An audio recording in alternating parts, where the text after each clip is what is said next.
আসসালামু আলাইকুম রহমতুল্লাহ। প্রিয় দর্শক শ্রোতা, আজকের ভিডিওতে আমরা একটি গুরুত্বপূর্ণ বিষয় সম্পর্কে জেনে নেব। সেটি হলো মাগরিবের রক্ত কতক্ষণ থাকে। মাগরিবের নামাজে অনেক সময় তাড়াহুড়া হয়ে যায়। দেখা যায় কোনো কাজ শেষ করে পড়ছি কিংবা পড়া শুরু করছি, এটা করতে করতে দেরি হয়ে পড়ে। তখন কেউ কেউ বলেন যে মাগরিবের নামাজ অল্প সময় থাকে, তাই এখন আর রক্ত নেই।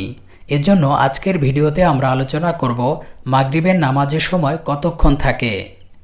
মাগরিবের নামাজের সময় কিছুটা কম থাকে, তবে তা এশার সময় শুরুর পূর্ব পর্যন্ত।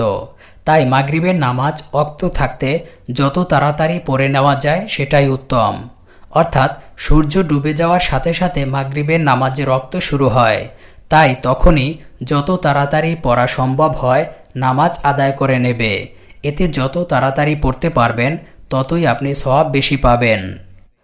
যদি কোনো একান্ত প্রয়োজনে বিলম্ব করতে হয়, তাহলে আপনি যে জায়গায় আছেন সেখানে এশার নামাজের সময় ও ওয়াক্ত কখন শুরু হয় তা দেখে নেবেন।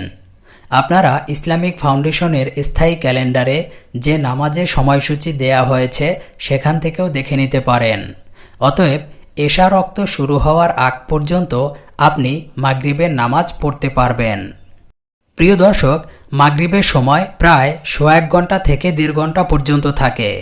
আমাদের দেশের অনেকে মনে করেন মাগরিবের সময় 15 থেকে 20 মিনিট, যে কারণে এই সময়ের ভেতর মাগরিব পড়তে না পারলে আর পড়ে না। মনে করে কাজা যখন হয়েই গেল তখন পরে একসময় পড়ে নেব।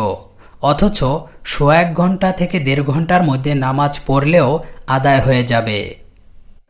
এখন আমরা জানব মাগরিবের উত্তম সময়।